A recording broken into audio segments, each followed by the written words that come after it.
Congratulation madam કે તમે ગુજરાતી આપણી ટફેસ્ટ હોય એક્ઝામ આપણી જીપીએસસી હજારો લાખો વિદ્યાર્થીઓનું સપનું છે ક્રેક કરો બરાબર. આજે તમે એટલી ઊંચી આપણી એક્ઝામ કરી તો એને ઇન્ટરવ્યૂ આપી રહ્યા છો અને મારી ખાસ કોંગ્રેચ્યુલેશન. આપ નામ જણાવી શકો મેડમ? મારું નામ મિત્તલ સંગાડા છે. ઓકે. અને મેડમ આપણે ઇન્ટરવ્યૂ કોનું હતું? મીન્સ કયું બોર્ડ હતું? આશા મેડમનું બોર્ડ હતું. બરાબર. અને આપ સ્ટુડન્ટ્સને ગાઈડ કરી શકો કે તમારું ઇન્ટરવ્યૂ કઈ દિશામાં ગયેલું હતું? ઇન્ટરવ્યૂ મોસ્ટલી તમારે પ્રોફાઇલ ઉપર જ જશે. તમે જે ઇન્ટ્રોડક્શન આપો છો તેના ઉપર જ ઇન્ટરવ્યૂ જશે. એટલે જો તમે જોબ કરતા હોય તો તમારી જોબ પ્રોફાઇલ સારી રીતે તૈયાર કરી, તમારું ગ્રેજ્યુએશન કે પોસ્ટ ગ્રેજ્યુએશન જેના ઉપર હોય તેના ઉપર બેઝિક તૈયારી કરી હોય એના ઉપર ઇન્ટરવ્યૂ. ઓકે. તમે ઓલરેડી અત્યારે ગવર્મેન્ટમાં છો? હા, હું તલાટી કમ મંત્રી તરીકે કાર્યરત છું. ઓકે. તો એના રિલેટેડ પ્રશ્ન હતા? હા, તલાટી કમ મંત્રી. કઈ ટાઈપના પ્રશ્ન હતા મેડમ? કે તમે એક મહિલા તરીકે એક રૂરલ એરિયામાં કામ કર્યું તો કેટલું ટફ છે અને તમને ફાવે છે કે નહીં. આના સિવાય સરપંચ પતિનો જે પ્રશ્ન છે તેના ઉપર તમારું શું કહેવું? તો તમારા સજેશન પણ પૂછતા હતા? હા, પૂછ્યું. ઓકે.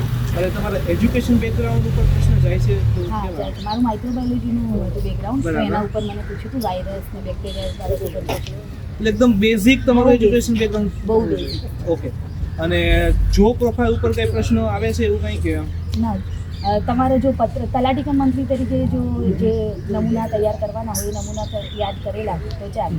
બરાબર. એટલે બેઝિક અને હોબી ઉપર કઈ પૂછેલું તમે? મને હોબી પર કશું નથી. એકંદરે આમ જોઈએ તો આપણે સિચ્યુએશન બેઝ ક્વેશ્ચન ને એવું કંઈ પૂછે છે જે ઘણા એક્ઝામ મીન્સ કે યુટ્યુબ પરથી કંઈક આવું એવું કંઈ આવે છે? ના, એટલે તમને એ જગ્યાએ રાખીને તમને તમારા ઉપર જ એ સવાલ પૂછે છે. એવી સિચ્યુએશન નથી બનાવતા. પણ હા, જો તમે મેરિડ છો કે તમે જોબ કરો છો તો એ લોકો પૂછે દરેક કે આ સિનારીઓ હોય તો તમે શું કરશો એવું પૂછ્યું. બરાબર. એટલે મેરિડ છું તેમને મને પૂછ્યું કે પતિ ઉંમરમાં તમે મેરિડ લાઈફ કઈ રીતે કરશો પૂછ્યું. ઓકે, બરાબર.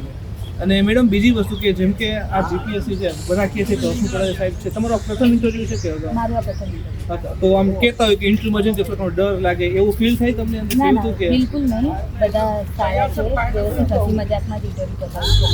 બરાબર. એટલે આમ કોઓપરેટિવ આપો. કોઓપરેટિવ. બરાબર.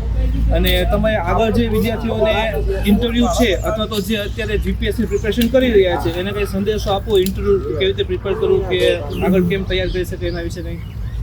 દરેકે પોતાનું જે પ્રોફાઇલ છે એ સારી રીતે તૈયાર કરવું, ઇન્ટ્રોડક્શન વ્યવસ્થિત રાખવો અને એ ઇન્ટ્રોડક્શનને જ તમે તૈયારી કરો, એનાથી બહારનું નહીં આવે.